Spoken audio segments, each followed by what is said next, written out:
Alors qu'on va nous aider, va d'abord nous aider avec la lecture de la parole.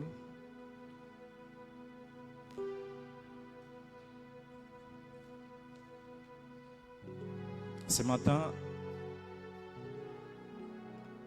je vais prendre quelques textes que je vais exploiter.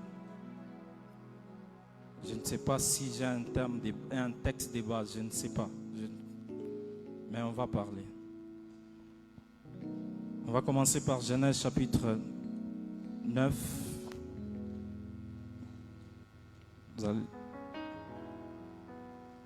Genèse 9.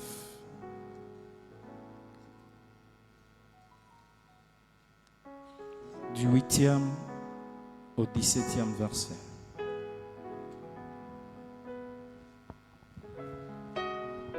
Genèse chapitre 9, à partir du 8e jusqu'au 17e verset, nous lisons au nom de Jésus.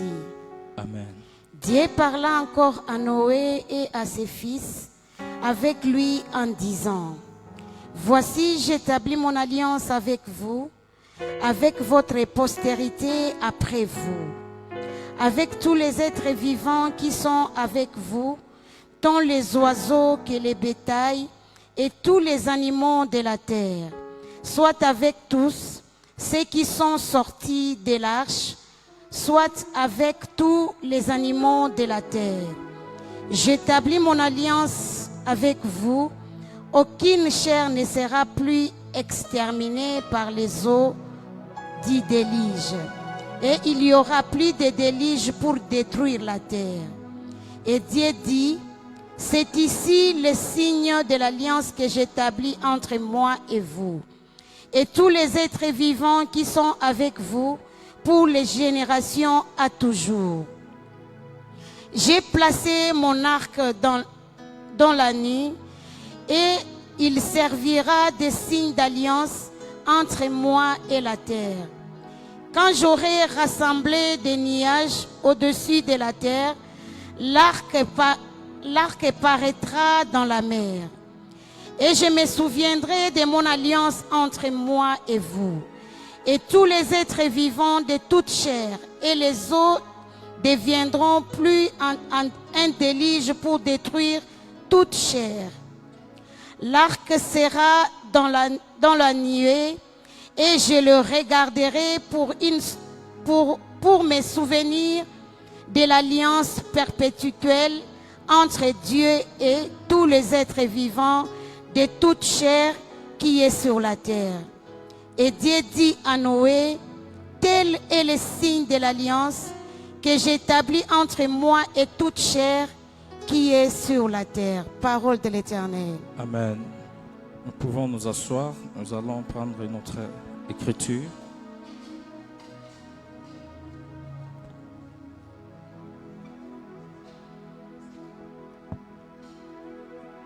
On va lire d'abord et puis on aura le temps d'argumenter le tout après.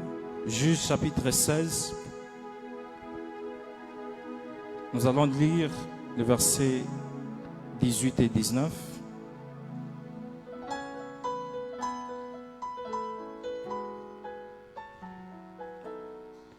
Juge 16, 18 et 19.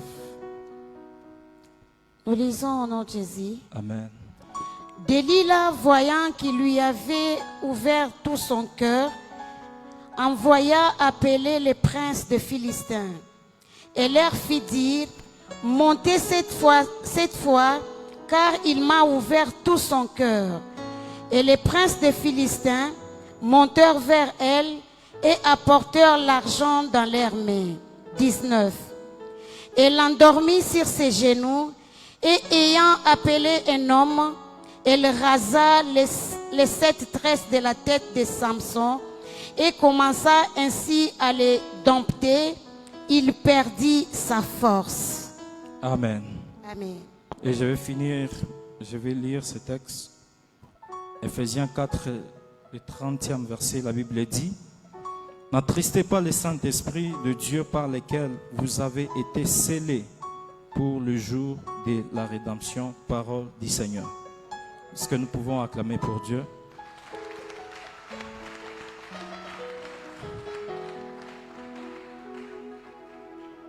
Je vais vous demander une chose, permettez, si nous pouvons tous nous tenir debout. Nous allons faire un chant ensemble. Depuis que le culte a commencé, j'ai senti un peu une froideur. Nous allons faire ce chant ensemble. C'est un chant quand même connu. Et ensemble, nous allons louer le Seigneur. Et Yahweh, Boyo Zanzambe. Et Yahweh, Boyo Zanzambe. Oh, Yahweh, oh, Boyo Zanzambe.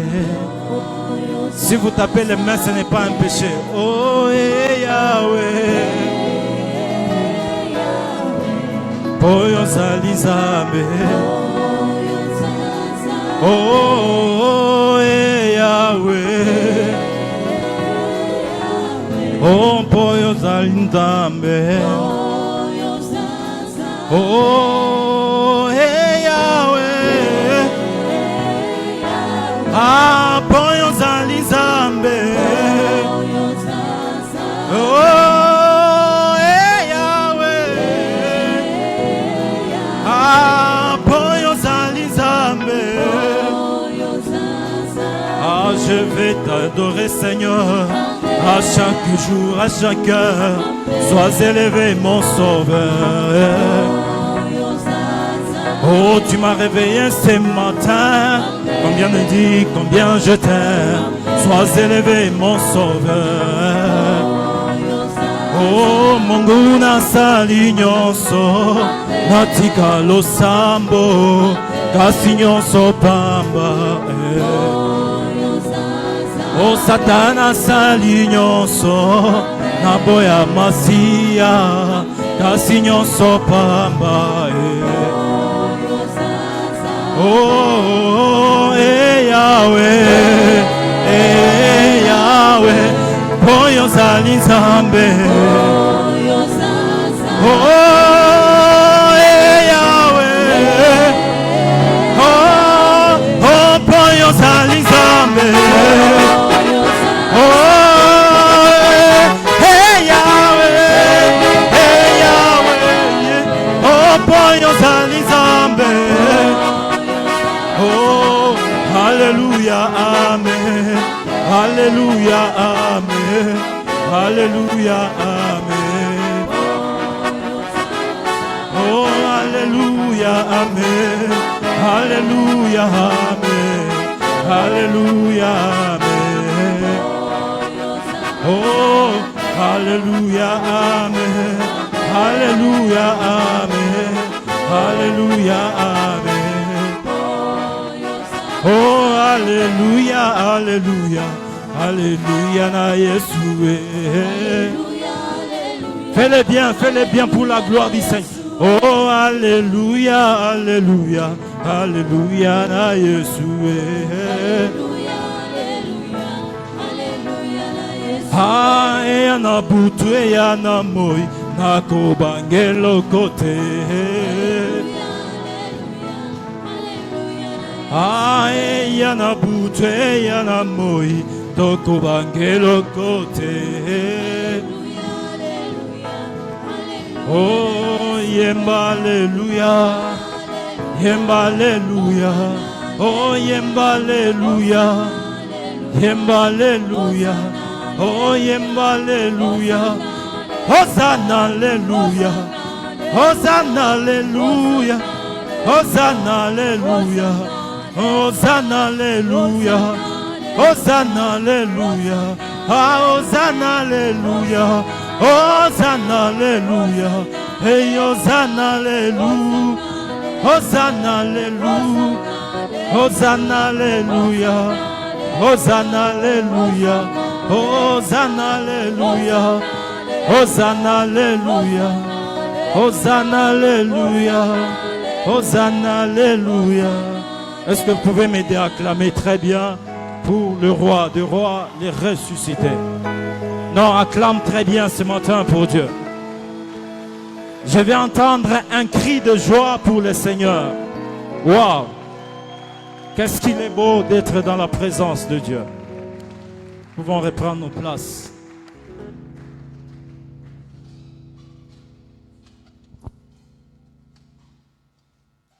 Alors que nous étions au début de cette année, je crois les 4, nous étions tous réunis ici. Pour ceux qui étaient là, les autres ont suivi les images. Notre Père nous avait donné un sujet, un thème de l'année que nous allons exploiter ce matin. Quand un thème de l'année est donné, nous en tant qu'Église, nous devons connaître déjà les thèmes sur lesquels nous allons marcher. Pourquoi j'ai dit ça? Parce que quand on donne ces thèmes-là, souvent il y a des gens qui ne connaissent même pas nous sommes sur quel thème. Si on pose la question ici, donc quand une année commence, nous devons la commencer avec objectif, selon la vision, selon la pensée. Voilà, je ne vais pas faire un examen, je donne carrément, et c'est ce thème que nous allons exploiter le matin. Ce matin, je voulais dire, nous parlons sur le thème de l'année qui est les signes de l'alliance de la grâce. Les signes de l'alliance de la grâce.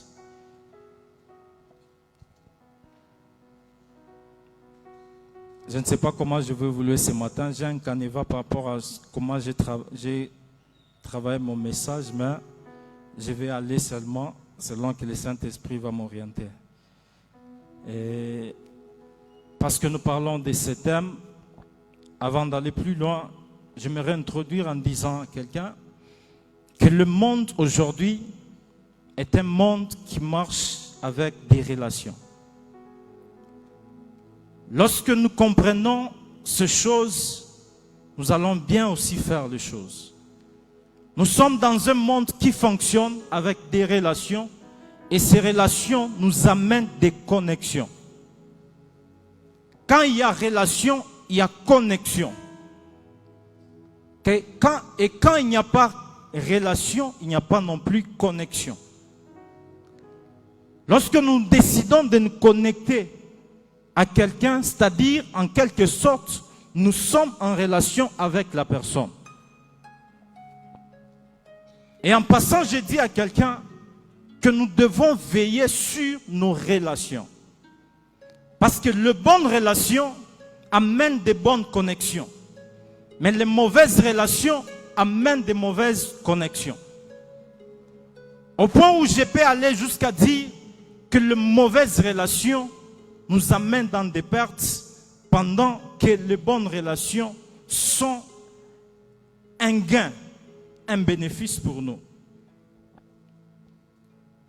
Lorsque nous nous connectons aux bonnes personnes, nous avons l'avantage de vivre certains résultats meilleurs. Et en parlant de ça, vous allez voir que une personne a été en contact avec les serpents. En parlant, je fais allusion à Ève. La Bible dit que Ève était dans le jardin. Nous parlons de l'alliance.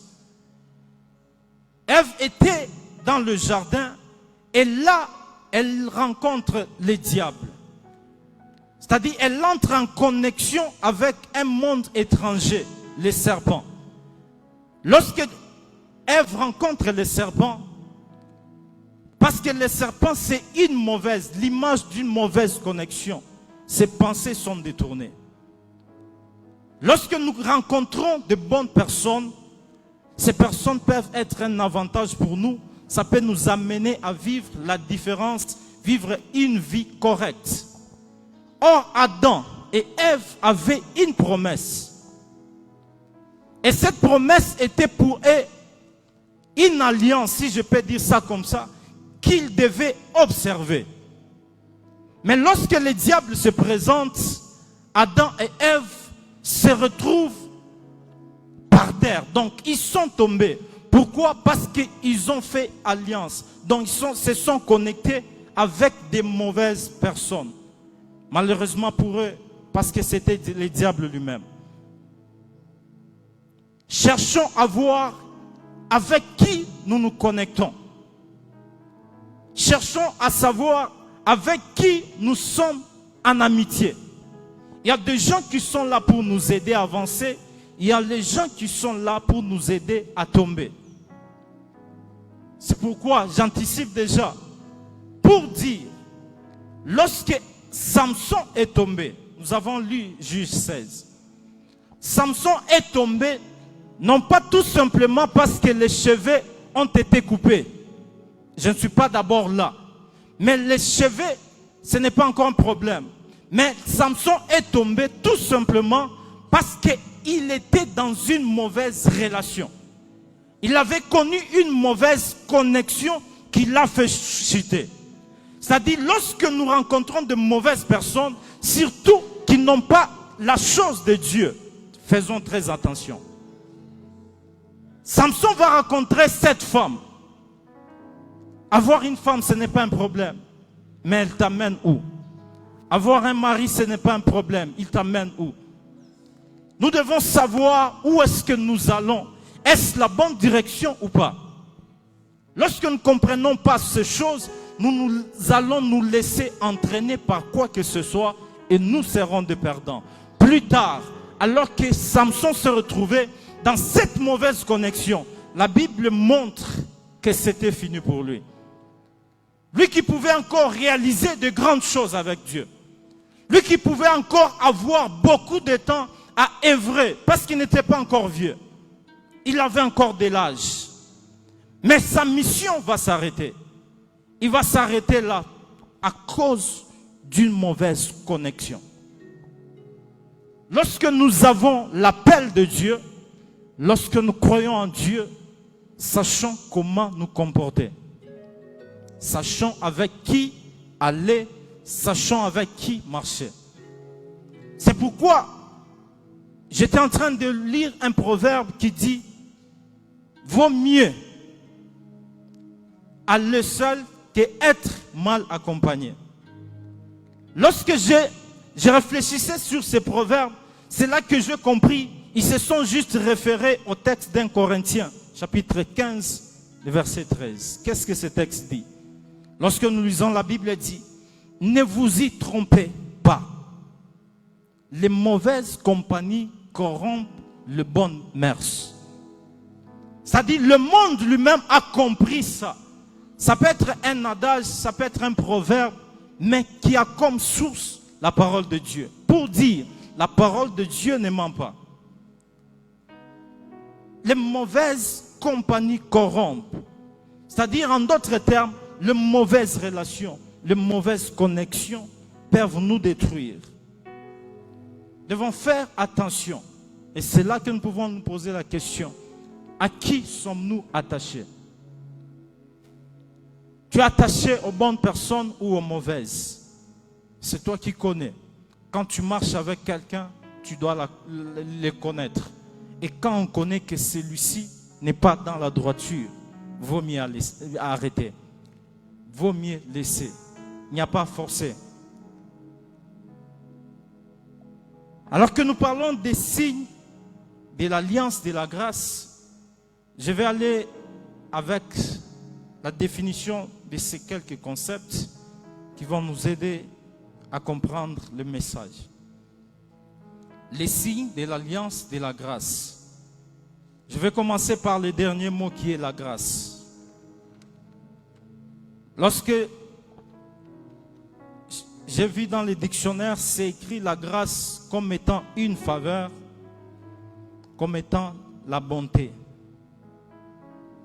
Et aussi, retenez cette définition, la grâce est une bonne volonté. Ce n'est pas un dictionnaire français, c'est un dictionnaire biblique. La grâce, c'est une bonne volonté. Quand je vais évoluer, je vais revenir sûrement sur ce texte si je n'oublie pas. Et on définit la grâce comme étant un don immérité de Dieu. Ce que nous devons retenir, c'est que la grâce est la source du salut. La grâce est une source du salut. Et cette source du salut n'est rien d'autre que le Seigneur Jésus qui s'est manifestée à nous par l'œuvre de la croix. C'est-à-dire la grâce s'est manifestée par une œuvre qui devait se réaliser, un travail qui devait s'accomplir. Et ce travail ne s'est pas fait, je ne sais pas où, ou partout, non. Cette œuvre s'est passée à la croix. C'est pourquoi lorsque nous comprenons la grâce, nous devons avoir crainte de Dieu. L'œuvre de la croix doit nous amener à la crainte de Dieu. Pourquoi? La Bible montre que lui n'a pas commis de péché. Lui, c'est Jésus, qui est la grâce ce matin. Il n'a pas commis de péché, mais il a accepté de prendre notre place. Et ça se passe dans la grâce.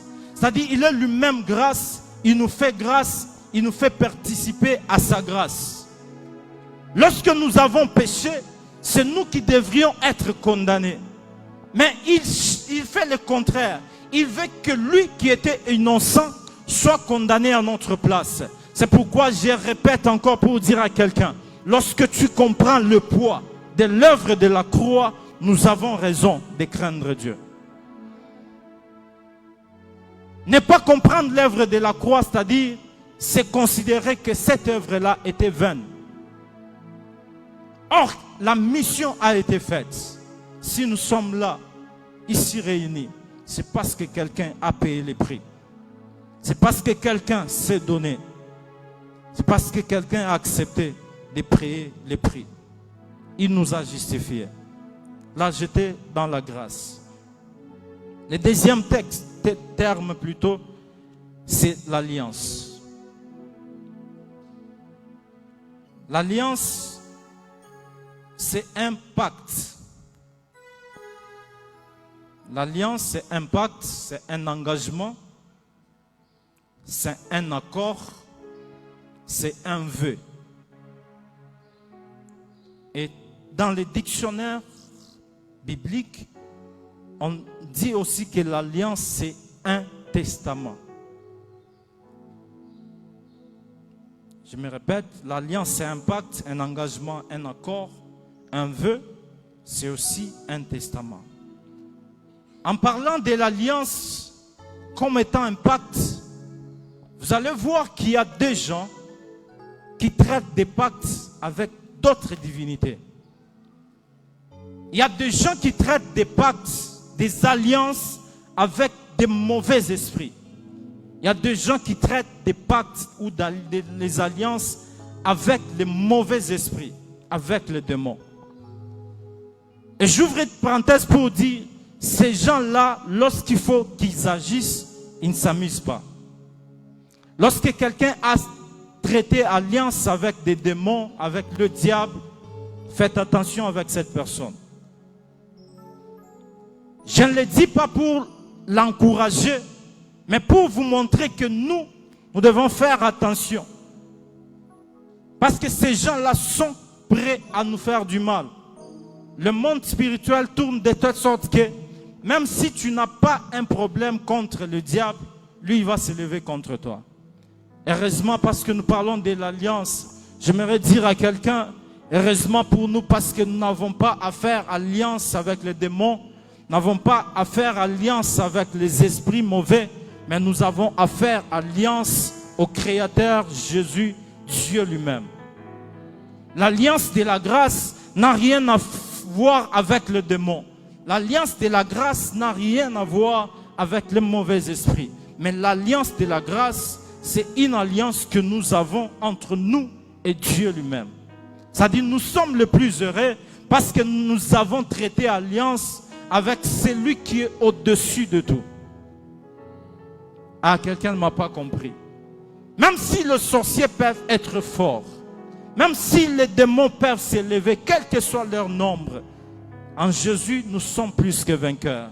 Lorsque nous sommes en alliance avec lui, ce que nous faisons est plus que le démon et plus que les sorciers.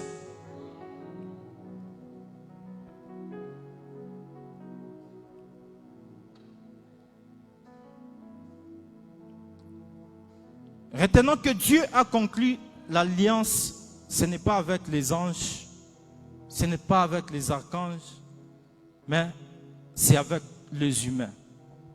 Ici, je parle de l'alliance que Dieu a traitée avec les humains. Lorsque l'homme est tombé dans le jardin, l'image de la désobéissance, la chute de l'homme, il y a eu séparation. En réalité, Dieu pouvait rester au ciel en train de se contenter d'être adoré par les anges, les archanges, les 24 vieillards et les autres. Mais cela ne suffisait pas. C'est là que vous allez voir l'importance de l'homme. Dieu va laisser tous ces gens-là, ces anges-là au ciel. Il vient sur la terre pour nous chercher encore. Pourquoi il fait ça?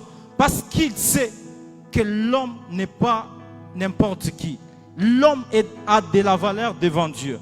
C'est-à-dire, toi et moi, nous avons la valeur devant le Seigneur. Il a laissé les anges, il est venu nous chercher. Tout simplement parce que nous avons un prix. Pourquoi Dieu n'a pas laissé l'homme tomber? Parce qu'en réalité, dans l'homme, il y a l'image de Dieu. En d'autres termes, Dieu est revenu pour sauver son image. Son image, ce n'est pas l'ange. Son image, ce n'est pas les arbres. Mais son image, c'est l'homme. C'est pourquoi lorsqu'il devait créer l'homme, il dit, créons l'homme à notre image. Et sachant que dans l'homme, il a mis son image, c'est pourquoi il est rentré encore vers cet homme pour les racheter. Et c'est là que Dieu commence à traiter l'alliance avec les hommes. Dieu traite l'alliance avec nous parce que nous sommes importants et cette alliance, nous devons l'observer. Parmi les gens avec qui Dieu a traité alliance, nous pouvons citer Noé, Abraham, Moïse et les autres.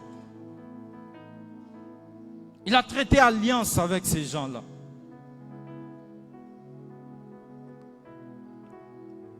Vous pouvez noter qu'on distingue communément deux alliances dans les Écritures. Dans les Écritures, nous distinguons deux alliances. La première alliance a été conclue avec Israël au travers de Moïse. C'est ce qu'on a appelé l'ancienne alliance. Et ça fait référence à l'Ancien Testament, qui est la loi.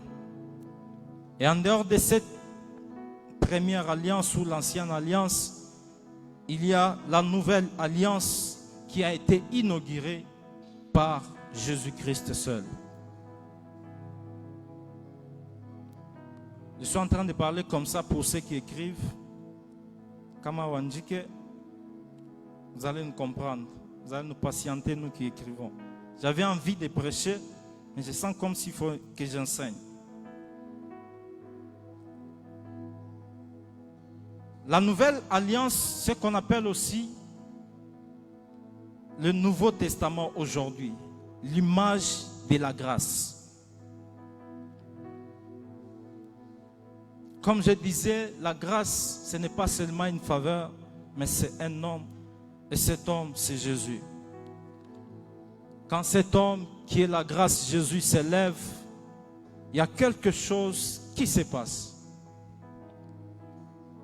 Il y a des choses que nous faisons pour lesquelles peut-être nous n'en avons pas connaissance. Je ne parle pas de nous, mais je parle de façon générale. Les gens, quand ils parlent de la grâce, ils considèrent qu'il n'y a plus de loi. Non. L'ancienne alliance est là et la nouvelle est là. La nouvelle ne veut pas dire l'absence de l'ancienne. Parce que en ce qui concerne les alliances, nous devons savoir qu'un chrétien équilibré, un chrétien qui se respecte, doit marcher avec les deux alliances. L'ancienne alliance et la nouvelle. Peut-être que vous allez vous étonner, comme plusieurs d'ailleurs. C'est pourquoi lorsque je recours aux paroles de Jésus-Christ, lorsque vous lisez Matthieu, chapitre 5, 17 à 18, la Bible dit quelque chose de très important. Là, c'est Jésus qui parle. Il dit, ne croyez pas que je sois venu pour abolir la loi. Là, ce n'est même pas un ange. Ici, je ne parle même pas de l'apôtre Paul, je ne parle pas de Pierre. Je parle de Jésus lui-même qui parle. Il dit, je suis venu non pas pour abolir la loi. C'est-à-dire la loi qui est l'image de l'ancienne alliance est là. Elle doit exister. Même si je suis venu, moi qui suis la grâce, je ne suis pas venu pour mettre fin à ça. Quand je demande à Dieu pourquoi, c'est là qu'il me dit que moi, la grâce, je viens pour accompagner la loi. Je suis venu pour accomplir cette loi. Qu'est-ce qu'il dit? Il dit, tant que les ciels et la terre existeront, il n'y aura aucun, dans d'autres versions on écrit seulement I, dans d'autres versions on dit iota. Il n'y aura aucun iota qui sera retranché. Pourquoi? Parce que la loi est pour nous l'image qui nous amène dans la droiture. C'est-à-dire, la loi nous oriente. Lorsqu'il n'y a pas de loi, nous allons marcher comme on veut. Lorsqu'il n'y a pas la loi, chacun va faire ce qu'il voudra. Et il y aura un désordre. Ce n'est pas pour rien que même les humains ont compris cela. Aujourd'hui, il y a la justice humaine qui existe. Tout simplement parce que la loi est importante. Lorsque nous marchons sans la loi, il y aura un désordre. Même dans la dimension spirituelle, il y a la loi qui doit exister. C'est pourquoi Christ étant venu avec la grâce, lui qui est la grâce, il ne vient pas pour enlever la loi. Il vient pour l'accomplir. Seulement une chose, c'est que quand la grâce vient, elle vient alléger la loi. Ah, tu ne m'as pas compris. Dans la loi, il y a certaines choses qui pesaient plus que nous. Il y a des choses que nous ne pouvions pas supporter. Il y a une dimension à laquelle nous ne pouvions pas nous en sortir. C'est-à-dire la grâce vient alléger les choses par rapport à la loi. Mais la loi ne disparaît pas parce que la grâce est là. C'est-à-dire lorsque nous devons vivre en tant que chrétiens, nous devons vivre l'équilibre. Il y a la loi qui est avec nous, il y a aussi la grâce. N'essayons pas de les dissocier, non. Beaucoup de gens sont entrés dans les erreurs, à aller jusqu'à dire, la grâce est là, nous n'allons plus utiliser l'Ancien Testament. Moumi, c'est tout Ancien Testament, c'est déjà dépassé. Parce que Christ est venu, non. Vous avez mal lu, parce que Christ est venu, s'il fallait éliminer la loi, il l'aurait dit pendant qu'il était là. Pourquoi il dit ça? Il dit, ne croyez pas que je sois venu. En d'autres termes, il y avait les gens qui avaient connaissance de la venue de Jésus comme étant grâce et qui croyaient qu'en venant, certaines choses de la loi vont disparaître. Heureusement, Dieu qui connaît toutes choses, lui qui sait lire même dans le cœur, il les recadre. Il dit, ne croyez pas.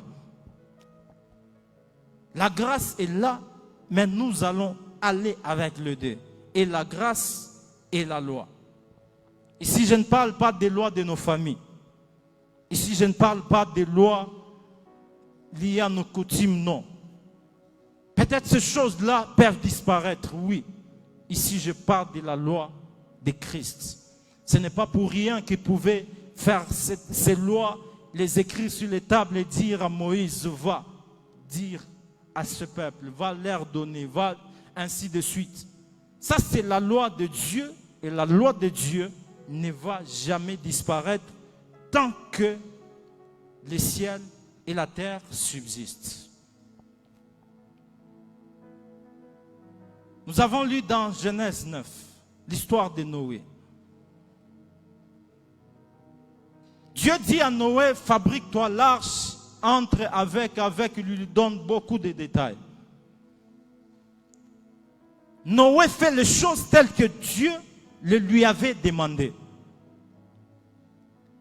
Et il y a eu une grande pluie qu'on a appelée le déluge. La Bible dit que ce déluge a exterminé tout ce qui se mouvait sur la terre. Tout ce qui avait vie avait disparu en dehors de ce qui était dans l'arche. Là, ce n'est pas encore un problème. Lorsque Dieu se rappelle de Noé et lui demande de sortir avec tout ce qui était là, la Bible dit ou montre que c'est là que Dieu vient traiter alliance avec Noé.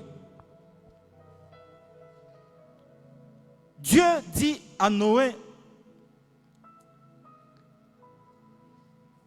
que finalement le déluge ne va plus exterminer les hommes sur la terre. Il n'y aura pas de pluie, en d'autres termes, les déluges qui seront là pour tuer les hommes. Quand tout ceci arrive, Dieu traite cette alliance avec Noé en lui disant, lorsque il y aura le nuage, là je voulais déjà aller dans les signes. Lorsqu'il y aura le nuage, en d'autres termes, ces nuages qui annonceraient le déluge, je regarderai l'arc que moi-même Dieu j'ai placé et il n'y aura pas de déluge. J'essaie d'anticiper par rapport à la pensée qu'ils avaient, parce que je suis déjà dans les signes. L'arc est un signe qui montre qu'il n'y aura plus de déluge. Le déluge est là avec comme mission de détruire, exterminer, arrêter une vie. Mais Dieu traite alliance avec Noé et il met un signe. Notons que Dieu traite alliance avec nous sous forme de promesses et en passant par sa parole. Lorsque tu veux avoir une alliance avec Dieu, ne t'attends pas seulement que Dieu va te dire « Aujourd'hui, je suis en alliance avec toi ». Non. Nous avons tous des promesses et retenez que l'alliance de tel n'est pas la même alliance avec l'autre. Nous pouvons être dans une alliance générale, mais chacun de nous a une alliance propre à lui. C'est pourquoi vous allez voir que l'alliance que Dieu traite avec Noé, ce n'est pas la même alliance que Dieu traite avec Abraham. C'est-à-dire, toi aussi tel que tu es là, tu peux avoir une alliance avec Dieu. Le problème, c'est reconnaître quelle est mon alliance avec Dieu. Parfois, nous sommes dans l'ignorance parce que nous n'avons pas encore découvert quelle est notre alliance avec Dieu. Si on demandait ici, beaucoup de gens vont vous dire, certains diront nous n'avons pas d'alliance. D'autres diront je ne connais pas. Or, il faut savoir, il faut connaître.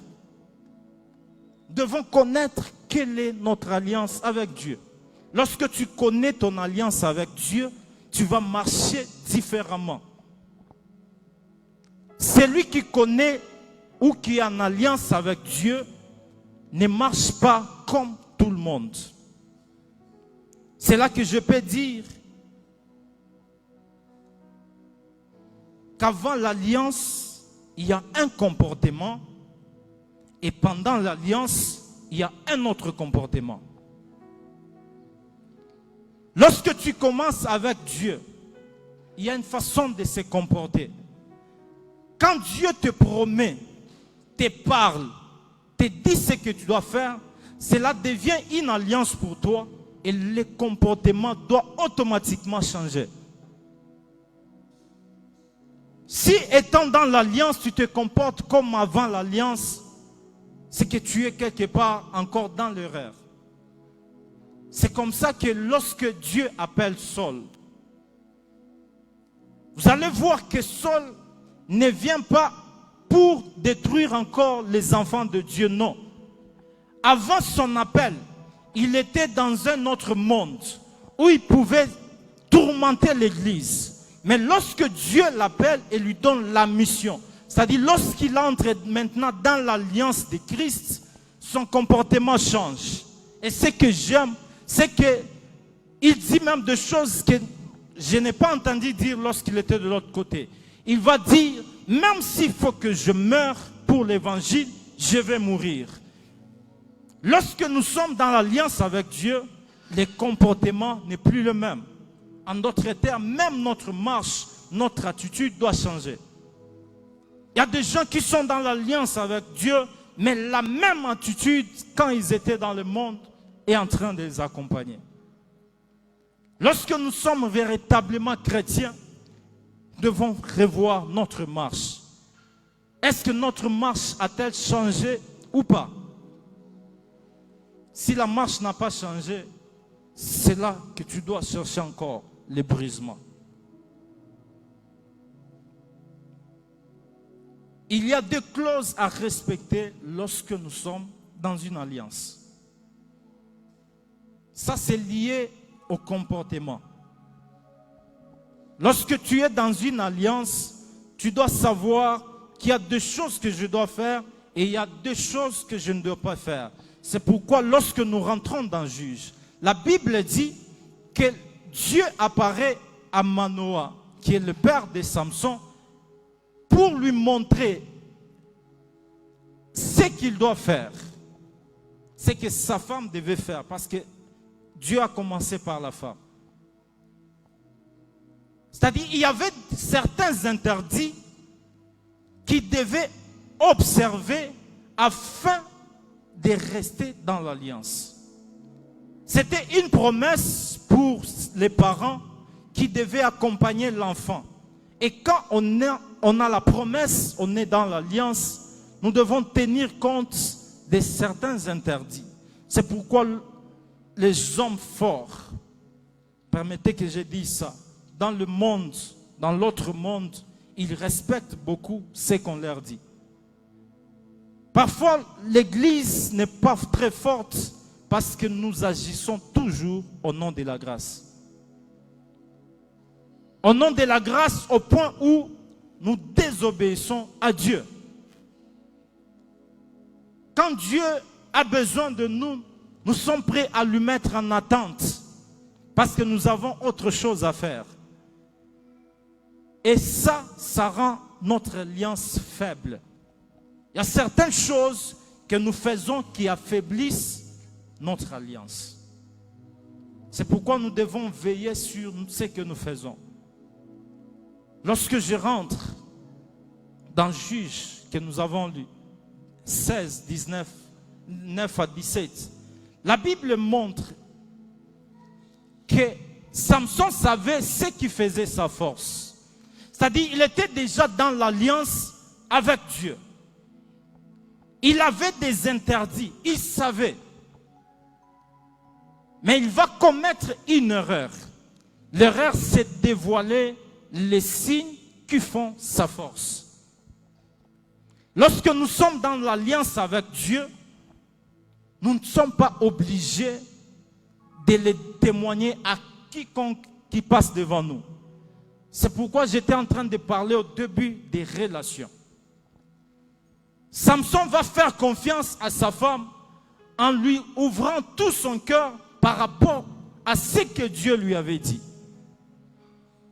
Pour Samson, avoir les tresses, c'était un signe qui lui a mené à avoir la victoire sur le Philistin.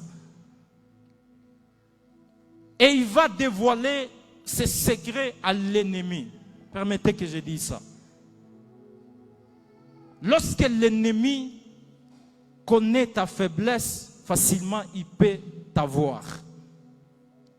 C'est pourquoi nous devons faire attention à qui nous parlons et qu'est-ce que nous disons. Quelle est la personne à qui je m'adresse? Il y a certains interdits qui sont propres à nous, qui ne sont pas dits. Faire attention aux signes que Dieu nous donne.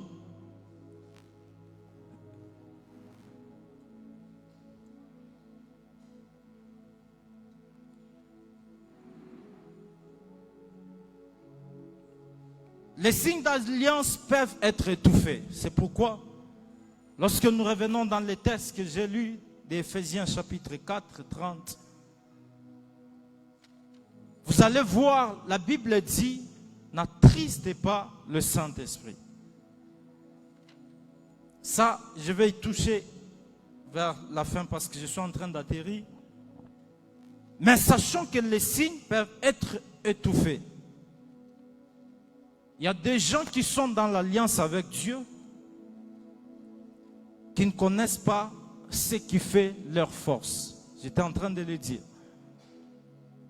Et ce qui fait notre force, ce sont des signes de l'alliance. Quand tu es dans une alliance avec Dieu, cherche à savoir quels sont les signes.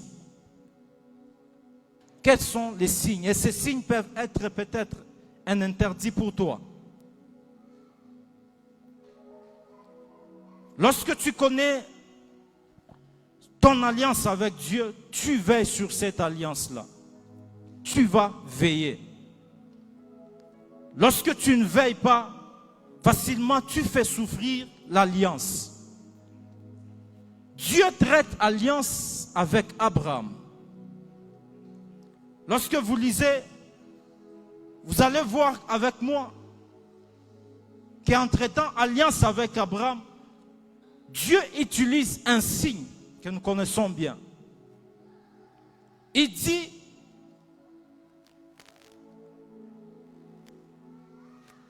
je suis en Genèse chapitre 13. Genèse 17, 13. Et vous allez lire le reste. Dieu traite alliance avec Abraham. Quand il traite cette alliance, il lui donne un signe. Et qu'est-ce qu'il dit? Il dit, tous ces gens qui sont de ta maison, qui soient tes fils, ou ce que tu as pris à base ou sur base d'argent que tu as acheté, parce qu'à l'époque, les esclaves, on pouvait aussi les acheter. Tu vas les circoncire. C'est-à-dire, les signes ici pour Abraham, c'était la circoncision.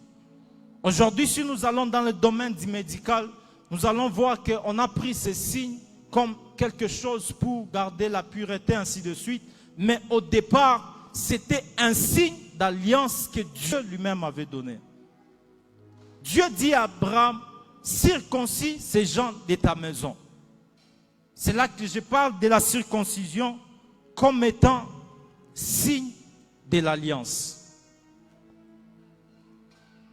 La circoncision ici, on ne fait pas allusion à la chair, mais on est dans la dimension purement spirituelle. Or, en parlant de ça, notre circoncision doit se faire sur nos cœurs ou dans nos cœurs. Nous devons veiller, c'est un signe très important.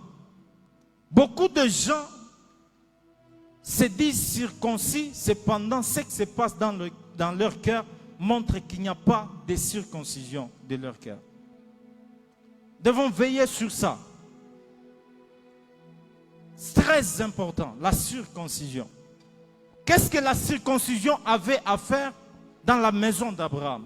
C'est-à-dire, pour être reconnu comme étant de la maison d'Abraham, pour ceux qui sont mâles, bien sûr, les hommes, on devait les reconnaître par cette circoncision.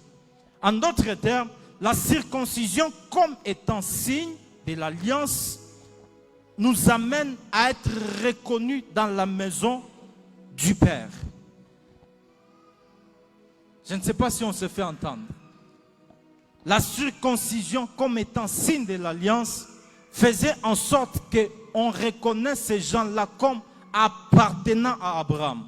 C'est-à-dire, lorsque nous sommes aussi enfants de Dieu, étant dans l'alliance avec Dieu, nous devons arriver à circoncire nos cœurs.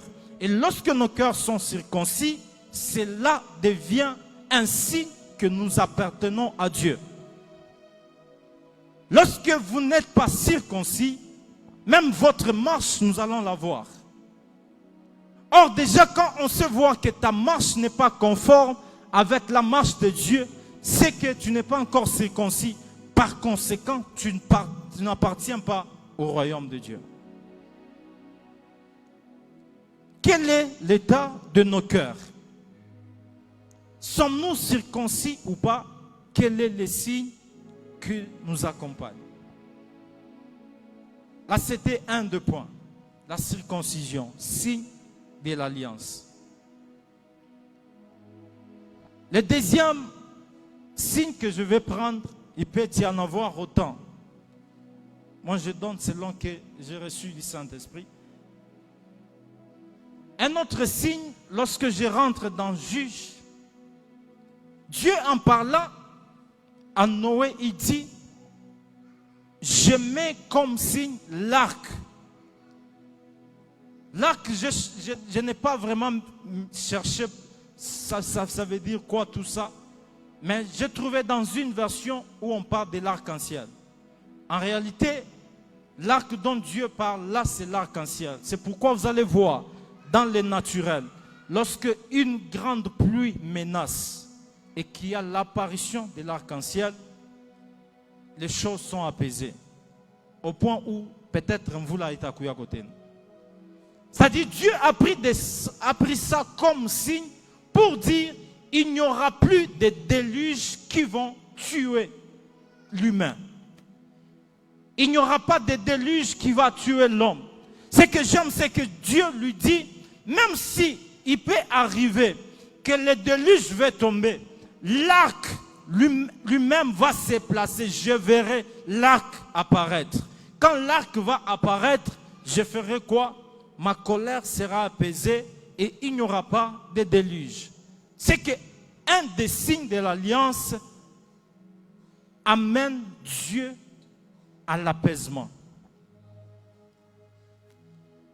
L'arc, c'est l'image de ce qui amène Dieu à s'apaiser lorsque tu es dans l'alliance avec lui. Si tu es dans l'alliance avec Dieu, tu dois savoir quel est le signe. Aujourd'hui, l'arc-en-ciel nous aide. Il suffit que nous voyons cela et on se dit, vous l'avez quoi en goût. Tout simplement pourquoi? Parce qu'il y a des choses qui sont continuelles. Lorsque Dieu a traité alliance avec Noé, il lui a dit, cela sera une alliance perpétuelle.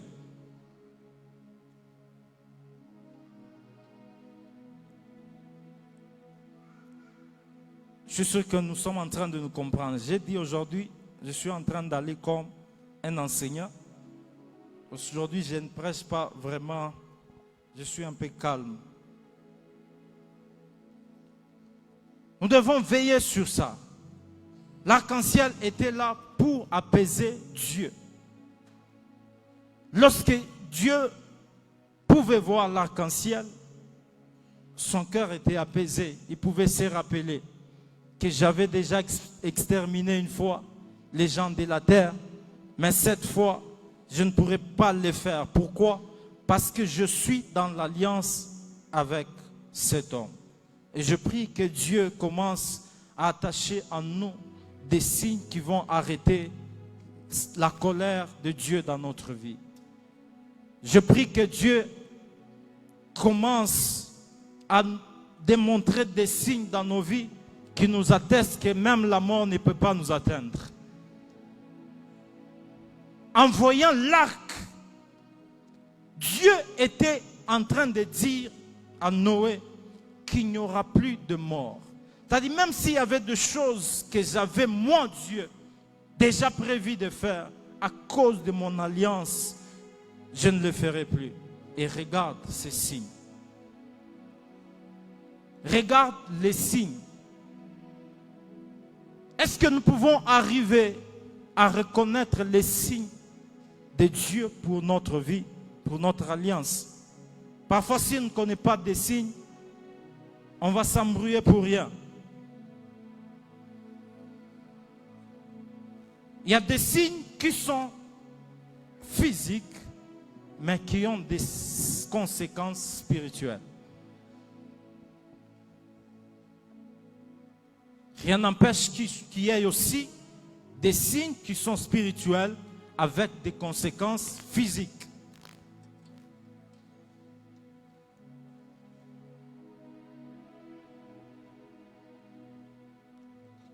Lorsque Dieu traite alliance avec Moïse, avec Abraham, il lui dit, il y aura cette circoncision que tu vas faire à tous les enfants, à tous ces hommes qui sont dans ta maison. Ces signes étaient physiques, mais ayant des conséquences spirituelles. Peut-être que jusque-là, avec Abraham, je ne comprends pas encore bien comment les choses se passent. Mais plus tard, lorsque vous lisez les Écritures, vous allez voir que la circoncision qui était physique a eu des impacts spirituels dans la vie de Moïse. Cette circoncision était une alliance perpétuelle, aussi attachée à un signe qui était continuel et perpétuel. Mais plus tard, lorsque Moïse vient, Moïse, qui devait connaître ce qu'il devait faire selon l'alliance que Dieu avait laissée, il va oublier. Heureusement pour Moïse, la Bible dit, lorsque Moïse était en dehors de cette alliance, heureusement il avait quelqu'un à ses côtés, une bonne relation, qui va lui rappeler que ici, là, tu es en dehors de l'alliance. Ici, là, il y a quelque chose qui te manque. Lorsque Moïse veut se retrouver, heureusement sa femme était là, la femme va lui rappeler qu'il y a une circoncision qui doit se faire. Pour les lecteurs de la parole, ils comprennent. Lorsqu'il y a une circoncision, la vie de Moïse a été sauvée. C'est-à-dire qu'il y a des signes que nous ne devons pas négliger. Ça peut être physique, mais il y a deux conséquences spirituelles. En négligeant ces signes de la circoncision, Moïse pouvait perdre sa vie ce jour-là. C'est-à-dire, ne prenons pas à la légère tout ce que nous avons comme signe. Vraiment, veillons sur les signes. La Bible dit, je suis en train d'atterrir, n'attristez pas le Saint-Esprit. Je finis là. C'est quoi que je vais dire? Au-delà de tous les signes que nous pouvons donner, Dieu peut nous faire grâce. Nous avons autant de signes qui démontrent notre alliance à Dieu. L'un des plus grands signes, c'est le Saint-Esprit. Le Saint-Esprit est l'un des signes les plus grands, les plus importants dans l'alliance. Pourquoi les plus grands? Parce que quand on voit le Saint-Esprit, on voit Dieu lui-même. Celui qui voit le Saint-Esprit voit le Père. C'est comme ça que Jésus était en train de dire, celui qui m'a vu a vu le Père. Or, et le Saint-Esprit, et Jésus, et Dieu le Père, tous sont un. Or, en parlant de l'alliance, Jésus nous amène dans une alliance où nous avons comme signe lui-même. Le Saint-Esprit étant Dieu, il nous les donne comme signe. C'est pourquoi lorsque vous lisez, il dit, n'attristez pas le Saint-Esprit qui vous a été donné. Je lis, n'attristez pas le Saint-Esprit de Dieu par lequel vous avez été scellés pour le jour de la rédemption. Or, le Saint-Esprit ici est un signe qui est un sceau. Et ce sceau n'a pas été posé sur des papiers, non. Ce sceau n'a pas été posé sur les arbres, non. Ce sceau a été posé sur nous. Un signe très important. Lorsque nous comprenons le Saint-Esprit comme un sceau qui est le signe de l'alliance avec Dieu, nous allons prendre le Saint-Esprit au sérieux. Il peut nous arriver de manquer tous les signes possibles que nous pouvons énumérer. Ce n'est pas encore un problème. Mais veillons à ce que ces derniers signes ne nous manquent pas. Le Saint-Esprit. Nous avons été scellés du Saint-Esprit.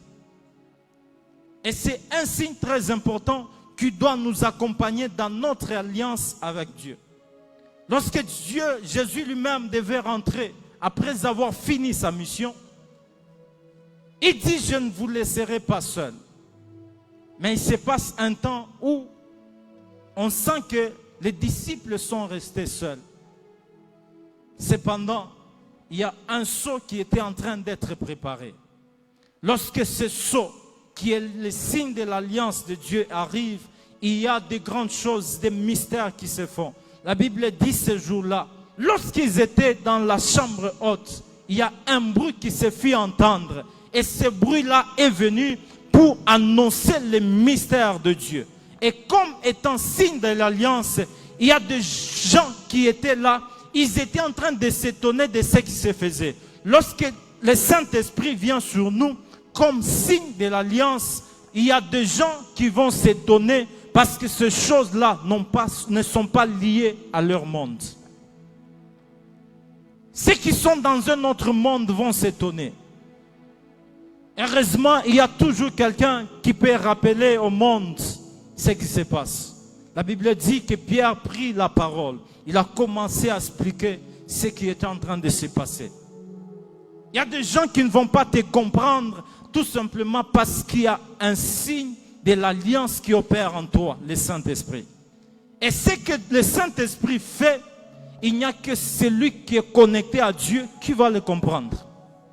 Si tu es en dehors du Saint-Esprit, il y a deux choses qui vont t'échapper. C'est pourquoi je me rappelle quelqu'un dans la Bible, il est en train de dire, je crois Simon le magicien, lorsqu'il était en train de faire ses démonstrations, je crois dans Acte 8, la Bible dit que les gens étaient là, il les considérait comme le plus grand parce que ce qu'il faisait étonnait les gens. Il était un sujet d'étonnement. Le peuple était en train de le voir comme un Dieu dans sa magie. Ce que j'aime, c'est qu'il y a quelqu'un qui est apparu. Et cet homme avait les signes de Dieu. La Bible l'appelle Philippe. Lorsque Philippe est arrivé, la Bible dit, il enseignait la parole. Au-delà d'enseigner, il a démontré la puissance de Dieu. Dans cette démonstration, même les magiciens lui-même qui pensaient faire plus grand, la Bible dit ce jour-là, il a reconnu qu'il n'est rien parce qu'il avait affaire au Saint-Esprit. En d'autres termes, lorsqu'il y a un autre esprit qui est contraire à Dieu, lorsqu'il rencontre Dieu, il doit s'abaisser, il doit s'humilier. J'ai dit à quelqu'un, nous avons reçu un sceau qui est plus grand que tout ce que nous pouvons voir. Ne nous minimisons pas. Très important, le Saint-Esprit comme sceau. Comme signe de notre rédemption. Un signe, un sceau. Nous avons la promesse. Nous avons cette promesse de la part de Dieu. Et Dieu, comme je le disais par sa promesse, il nous fait entrer dans une alliance. Nous devons être sauvés. Nous devons faire ceci avec Dieu. Mais est-ce que sommes-nous en train de marcher selon les signes que Dieu nous a donnés? Si le Saint-Esprit a été scellé en nous pour le jour de la rédemption, la première partie dit, n'attristez pas le Saint-Esprit. Le Saint-Esprit, c'est un sceau. Parfois, nous sommes en train de l'attrister, tout simplement parce que nous n'avons pas compris son rôle dans nos vies. Le Saint-Esprit, c'est Dieu lui-même. Et l'important que nous puissions vivre selon ces signes-là. Nous devons veiller sur notre alliance et sur les signes que Dieu nous donne. Est-ce que le Saint-Esprit est-il encore en œuvre dans notre vie ou pas? Pour vivre les signes de l'alliance, il faut rester dans l'alliance. Tu ne peux pas vivre les signes si tu n'es pas dans l'alliance. Nous devons arriver aussi à renouveler notre alliance lorsque nous l'avons brisée. J'étais en train de dire que l'alliance demande à ce que nous puissions veiller sur elle. Qu'est-ce que Dieu a dit? Qu'est-ce que Dieu a demandé que nous fassions, que nous ne faisons pas? Il y a certaines choses, lorsque nous les faisons, ça nous diminue même spirituellement. Tout simplement parce que nous sommes en train d'aller à côté. C'est-à-dire, il y a des choses, lorsque nous les faisons, ça diminue notre connexion avec Dieu. Et quand ça nous diminue, nous devons savoir renouveler cela. C'est pourquoi lorsque je rentre dans l'histoire de Samson, vous allez voir que lorsque Samson a déjà été arrêté et qu'il devait cette fois-là finir sa mission selon ce qui lui était arrivé, il dit à Dieu, Seigneur, donne-moi la force au moins cette fois que je périsse avec les Philistins. La mission de Samson était de tuer les Philistins. Heureusement pour lui, c'est qu'il a bien fini sa mission, parce que lorsque vous lisez la Bible est en train de démontrer que ce jour-là, lorsqu'il est mort, il a fait périr autant de Philistins qu'il ne l'avait fait pendant sa vie. C'est-à-dire l'alliance l'a accompagné. Mais avant cela, il a reconnu qu'il n'avait plus de force. Il a reconnu. C'est pourquoi il va demander à Dieu de renouveler encore sa force. À cela que j'ai compris que la force de Samson, cette fois-là, elle n'était pas liée aux tresses, parce que les tresses ont été coupées. Mais c'était aussi lié au fait qu'il a reconnu sa faiblesse. Il a reconnu qu'il n'a pas été droit dans l'alliance. En d'autres termes, il était prêt à renouveler cette alliance. Sommes-nous encore dans l'alliance ou pas? C'est là que je finis. Sommes-nous encore dans l'alliance ou pas? Ou soit nous avons affaibli notre alliance par ce que nous faisons. Ou soit nous avons étouffé l'alliance parce que nous voulons faire ce que nous voulons. Est-ce que le Saint-Esprit est-il encore en action dans nos vies ou pas? Nous pouvons être dans l'alliance, mais si ce signe-là n'est pas là, c'est compliqué. Il nous a été scellé pour le jour de la rédemption. C'est que je suis même en train de comprendre que pour être sauvés, pour que nous puissions être favorables au ciel, Dieu ne regardera peut-être pas ce que nous avons fait ou autre chose, non. Mais il va regarder son signe sur nous, le Saint-Esprit. Et s'il est attristé, est-ce que serons-nous dans les critères? C'est pourquoi là où nous sommes, nous allons juste incliner nos têtes en prière.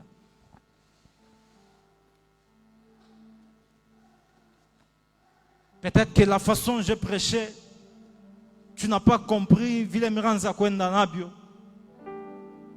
Peut-être que il y a certaines choses qui t'ont dépassé. Mais j'aimerais te ramener à comprendre que nous avons une alliance avec Dieu. Nous avons une alliance avec Dieu. Et cette alliance veut que nous y restions. Si tu reconnais que tu n'es plus au point par rapport à l'alliance, dis à Dieu, je viens renouveler mon alliance.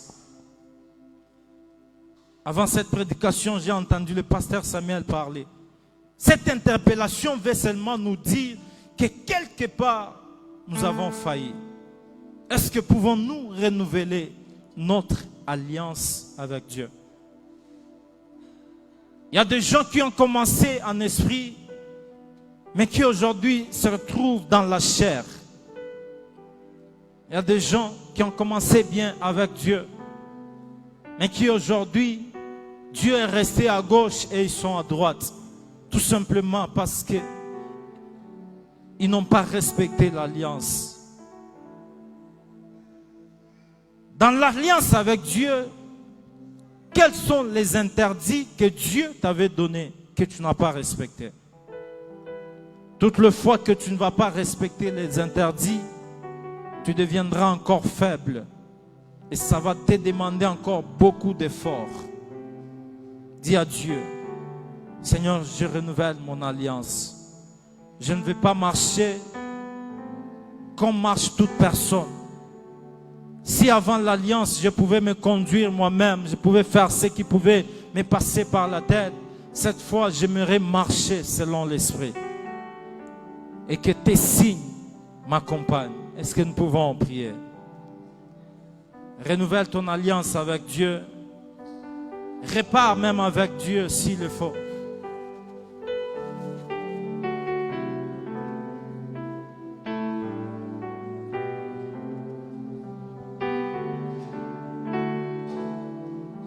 Reconnais ta faiblesse vis-à-vis de l'alliance et cherche Dieu ce matin. Reconnais là où tu n'as pas été à la hauteur dans ton alliance avec Dieu. Il y a des choses que tu devais faire, il y a des choses que tu devais réaliser en étant dans l'alliance avec Dieu, mais tu es passé à côté. Or, toutes les fois, lorsque nous quittons l'alliance, lorsque nous affaiblissons l'alliance, nous-mêmes nous devenons faibles. Facilement, le diable peut nous attraper. Facilement, nous pouvons être une proie de l'ennemi. Dis à Dieu, je viens renouveler mon alliance. Or, pour reconnaître l'alliance, nous devons d'abord comprendre que nous avons failli quelque part. Pour reconnaître que nous ne sommes plus dans l'alliance, nous devons arriver d'abord à reconnaître cela. Si tu ne reconnais pas, tu ne seras pas arrangé.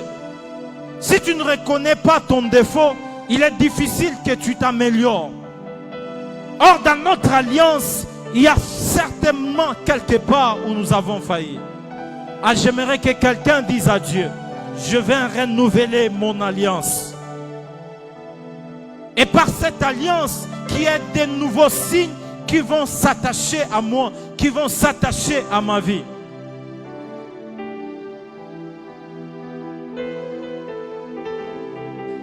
Saint-Esprit, aide-nous. Saint-Esprit, aide-nous. Voulons, Seigneur, rester sous cette alliance. Voulons pas, Seigneur, nous détourner. Voulons pas, Seigneur, ô Dieu des grâces, aller au-delà. Ainsi, je prie dans le nom de Jésus. Je prie dans le nom de Jésus. Seigneur, ô Père éternel, que tu nous amènes, ô Jésus, à vivre, ô Dieu des grâces, en étant accrochés à toi. Seigneur, nous avons rendu l'alliance faible. Nous avons, Seigneur, ô Dieu, fait ce que nous pouvons considérer comme